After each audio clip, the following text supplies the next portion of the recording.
मुख्तलिफ इलाकों में आज फिर, क्योंकि ये अब गई हैं एबटाबाद वाली साइड पे, बटग्राम में भी गई हैं और कुछ और एरियाज का भी विजिट किया, जहाँ पे भी गई बहुत बड़े पैमाने पे लोग वहाँ पे इकट्ठे हुए। तो अलीमा खानम ने कहा कि इनके भाई की रिहाई के लिए 5 अगस्त को फैसला कुन मार्का होगा।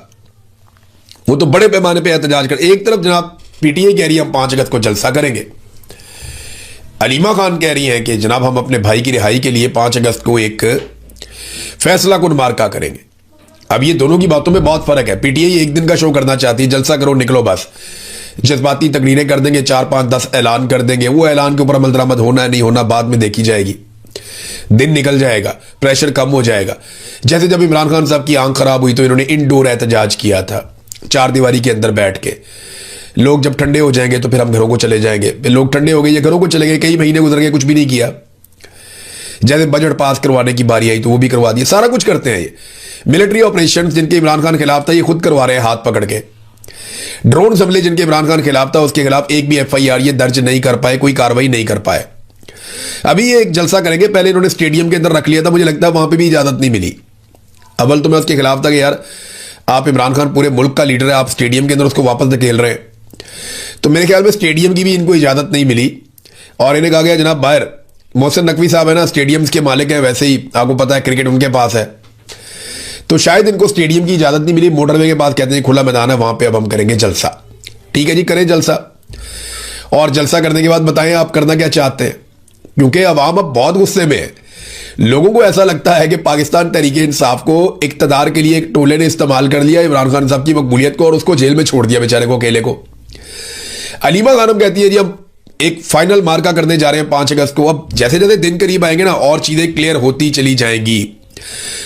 नाजरीन एक और खबर है मेरे पास, ये खबर आप देखें, हम 11 अरब के जहाज को रो रहे थे कि जनाब 11 अरब रुपए का जहाज ले लिया पंजाब ने। ये पंजाब से गंदुम जो गायब हो गई है ना उसकी कीमत लगभग 400 अरब रुपए है। 400 अरब रुपए की गंदुम पंजाब से गायब हो गई। हम रो रहे थे किसको? 11 अरब के जहाज को।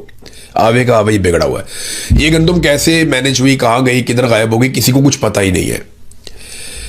ये लगभग 45 लाख टन गंदुम थी, कहां गई? कोई जवाब नहीं मिल रहा। रिपोर्टें छप रही है, जवाब नहीं मिल रहा। सरकारी मुलाकातों के अंदर इन चीजों का इंकशाफ हो रहा है लेकिन जवाब नहीं मिल रहा और गंदुम के बहरान के अंदर शिद्दत आती चली जा रही है।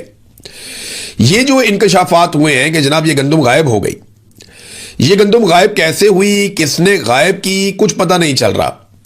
बल्कि वफाकी हुकूमत और सूबों को रवा साल गंदुम की खरीदारी पॉलिसी पर मुअस्सर अमल दरामद में मुश्किलात का सामना है और यह इंकशाफ हो गया कि पंजाब में गंदुम की एक बड़ी मिकदार का रिकॉर्ड दस्तयाब ही नहीं है।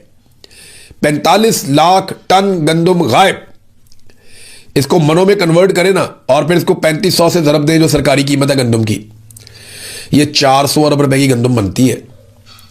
और अभी जो गंदुम हम इंपोर्ट करने जा रहे हैं लगभग कोई 100 अरब की गंदुम हम इंपोर्ट करेंगे अभी फिलहाल फौरी तौर पे। 10 लाख टन गंदुम, 10 लाख टन 25 से मल्टीप्लाई करें तो मन बन जाते हैं और फिर आप आलमी मंडी में कीमत देख लें, लगभग आपको 100 अरब रुपए की गंदुम इंपोर्ट करनी पड़ेगी। महंगी गंदुम आपको लानी पड़ेगी पाकिस्तान में। पाकिस्तानी किसानों का इस्तेहसाल हो रहा है, तबाह हो रहे हैं और हम दुनिया भर के किसानों को खुशहाल करना चाहते हैं उनकी गंदुम खरीद के।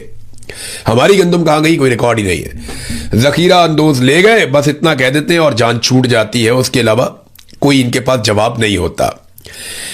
एक और खबर नाजरीन, पाकिस्तान ने सऊदी अरब के साथ दिफाई मुआहदा किया, फिर पता चला कतर के साथ भी हमारा दिफाई मुआहदा और अब कुवैत के साथ भी पाकिस्तान एक दिफाई मुआहदा करने जा रहा है। कुवैत की जो सरकार है उसने इसकी मंजूरी दे दी है, लेकिन बतौर पाकिस्तानी मैं नहीं जानता। कैबिनेट के लोगों से बात हुई तो वो कहते हम भी नहीं जानते। एमएनए और एमपीएस से, सेनेटर से बात हुई, उन्होंने कहा जी हम भी नहीं जानते। तो फिर कौन जानता है कि इन ममालिक के साथ आप किस नौइयत का कौन सा दिफाई मुआहदा कर रहे हैं? क्या पाकिस्तानियों का यह हक नहीं है कि जो इतना बड़ा दिफा पाकिस्तानियों ने अपना पेट काट काट के अपने खून पसीने की कमाई से खड़ा किया, इतनी बड़ी फौज खड़ी की, इतने सारे हथियार खरीदे पाकिस्तानियों ने, ये हथियार अगर किसी और जगह पे किसी और के लिए इस्तेमाल होने हैं, चाहे वो मुसलमान मुल्क हो चाहे गैर मुस्लिम मुल्क हो, तो पाकिस्तानियों को कम से कम इतना हक तो है कि उनको पता हो कि उनके हथियार और उनके फौजी कहां जा रहे हैं लड़ने के लिए और कहां इस्तेमाल होंगे। चीज़ें मेरे पास अपने सोर्सेज से है, मैं सारा आपके सामने रखता हूं। नंबर एक तो ये चीज़ हुई कि जो कलअदम का ठप्पा लग गया ज्वाइंट अवामी एक्शन कमेटी के ऊपर, उन्होंने कहा जी ये तो फौरन आप ख़त्म कर देना, हम कलअदम जमात नहीं है। तो इस पे उन्हें कहा गया जी अभी हम ख़त्म नहीं कर सकते, आप पहले धरने उठाएं, उसके बाद फिर हम देखेंगे कि हमने ख़त्म करना है या नहीं करना, और इसमें महीने भी लग सकते हैं। तो इस चीज़ पे मामला फंस गया। हालांकि पहले कहा गया था कि कलअदम का स्टेटस ख़त्म कर दिया जाएगा। फिर दूसरी जो उनका एक मुतालबा था कि जो मुकदमात जाली हमारे ऊपर दर्ज किए गए हैं दहशतगर्दी के, ये मुकदमा तो ख़त्म किए जाए, कत्ल, इक़दाम कत्ल, दहशतगर्दी क्या कुछ डाला हुआ है। तो उन्हें यह कहा गया नहीं, मुकदमात का तो आप अदालतों में सामना करेंगे, वहीं से आपको इंसाफ मिलेगा, हम नरमी इतनी कर देंगे कि आपको जमानतें करवाने का मौका दे देंगे। अब वो तो बेचारे पेशियों पे लग गए ना। तीसरा जो एक मुतालबा था कि जो लोग गिरफ्तार हुए हैं उन्हें रिहा किया जाए, तो इस पर भी कहा गया कि वो अदालती प्रोसेस से होंगे, आप अदालतों में जाएं, जमानतें अप्लाई करें, अपने वकील करें, कोशिश करें, तो आहिस्ता आहिस्ता आपके बंदे रिहा होना शुरू हो जाएंगे। तो इस पे भी नहीं माना गया। आखिरी दिन की मैं आपको सारी रुदात सुना रहा हूं। अब इस मरतबा इसमें बिलावल को भी इन्वॉल्व किया गया। इसके अंदर जो सेक्टर कमांडर है वो खुद ज़ाती तौर पे इन्वॉल्व था, ब्रिगेडियर फाइक, हालांकि सरकारी मुलाजिम है। इसके अलावा और कुछ लोग भी जो सहूलतकार है मुज़ाकरात के लिए, जो ओवरसीज़ कमर साहब वगैरह, ये सारे भी बीच में थे। फिर जो जॉइंट अवामी एक्शन कमेटी है उनकी जानिब से उमर नज़ीर कश्मीरी और ख्वाजा महरान ये उसका हिस्सा थे। सरदार अमान के बारे में ये एतराज़ किया गया कि, और ये एस्टेब्लिशमेंट की जानिब से किया गया कि सरदार अमान को आप मुज़ाकरात में ना लेकर आए, तो नहीं लाए। उन्होंने बहुत सख्त बातें की हुई हैं। फिर उन्होंने कहा जी बंदे भी हमने नहीं छोड़ने, आपने बंदे छुड़ाने हैं तो अदालतों में जाए, वहां से हो जाएगा। फिर एक मुतालबा था कि जी शोहदा के जो कातिल हैं उनके खिलाफ कोई कब देंगे, ये लाशें हम कहाँ ले जाएं, 50 के आसपास शोहदा हैं, कुछ लोग कहते हैं 50 से भी ज़ायद हैं, 42 के नाम तो मैंने एक दिन पढ़ के सुनाए थे, और ये पुरानी बात है। तो उन्होंने कहा जी जो शोहदा के लवाहिकीन है वो अब सवाल पूछते हैं कि हम इनका खून किस पे डालें, तो ये मुकदमा तो आप दर्ज करें ना, जो लोग शहीद हुए आज़ाद कश्मीर के शहरी। तो उन्होंने कहा जी इस पर कोई मुकदमा नहीं होगा, हम किसी किस्म की जिम्मेदारी नहीं लेंगे, शोहदा को इंसाफ नहीं मिलेगा, ये भी उन्होंने साफ कह दिया। शौकत नवाज मीर साहब के हवाले से बात हुई तो उन्होंने कहा जी शौकत नवाज मीर साहब भी अदालत के जरिए पेश किए जाएंगे, वहीं से आप जमानत करवा लीजिएगा, ऐसे तो हम नहीं छोड़ेंगे, और वो पहले आप धरना खत्म करें, फिर शौकत नवाज मीर को छोड़ा जाएगा। अब ये वो चीज़ें जहां मामला आके फंस गया और मुज़ाकरात जो है वो फारिग हो गए। तो फिर फैसला किया गया कि जनाब ये तो सारा ढोंग है, ये तो हमें मुज़ाकरात के अंदर फंसा के तो खुद इलेक्शन करवा रहे हैं।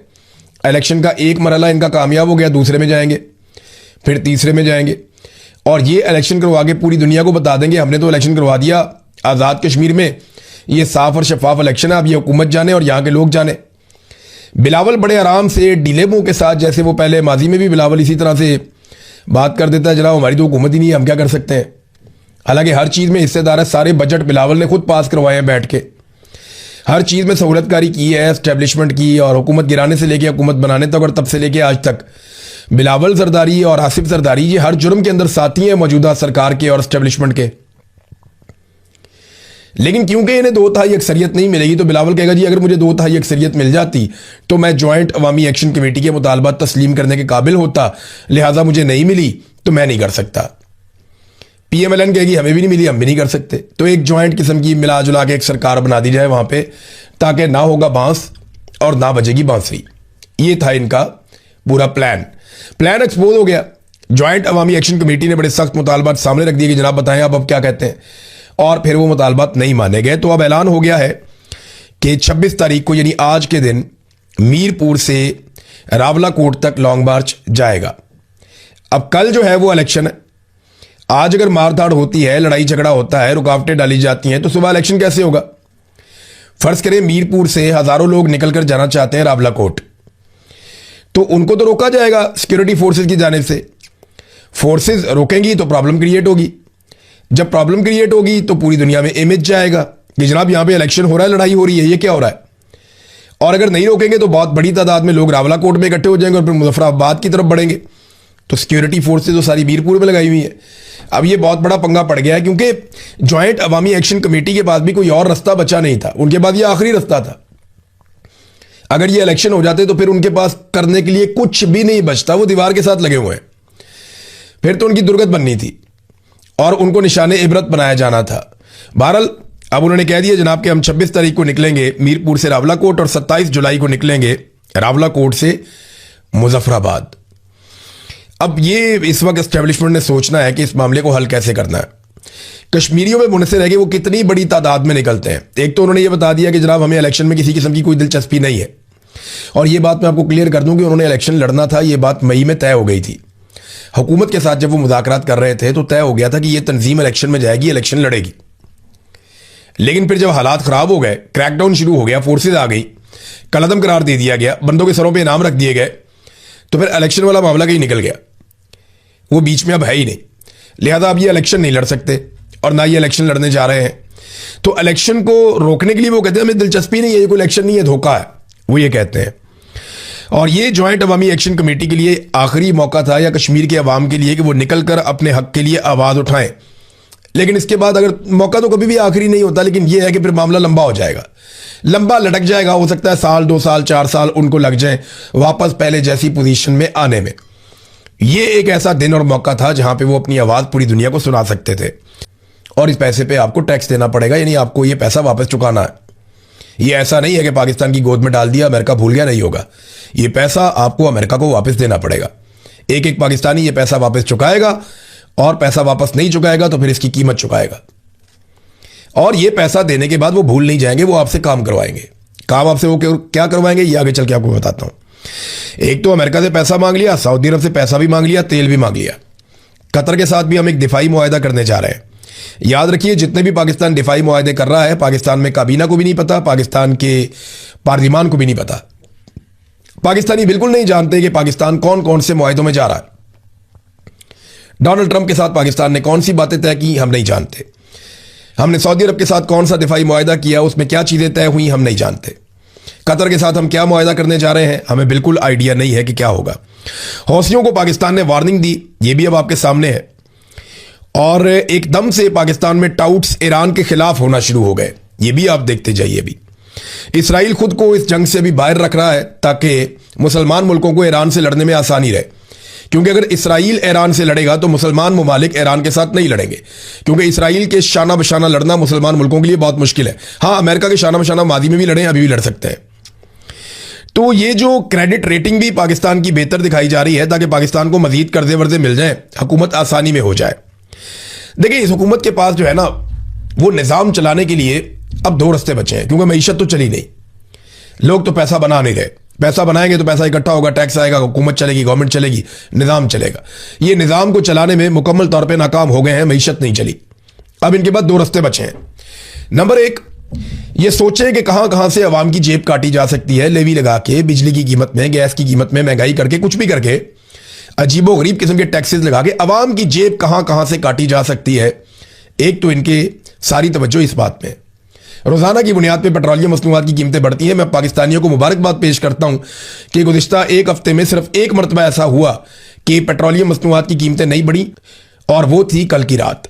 तो पाकिस्तानियों को मुबारकबाद कि कम से कम एक रात ऐसी थी कि जब पेट्रोलियम मसनूआत की कीमतें नहीं बढ़ाई गई, और आज के दिन में वही है जो कल के दिन में थी।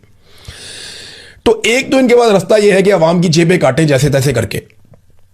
दूसरा रास्ता यह है कि जितने हो सकें ये कर्जे हासिल करें। अवाम की जेबें काटेंगे तो अवाम की ताकत कम होती चली जाएगी और वो कमजोर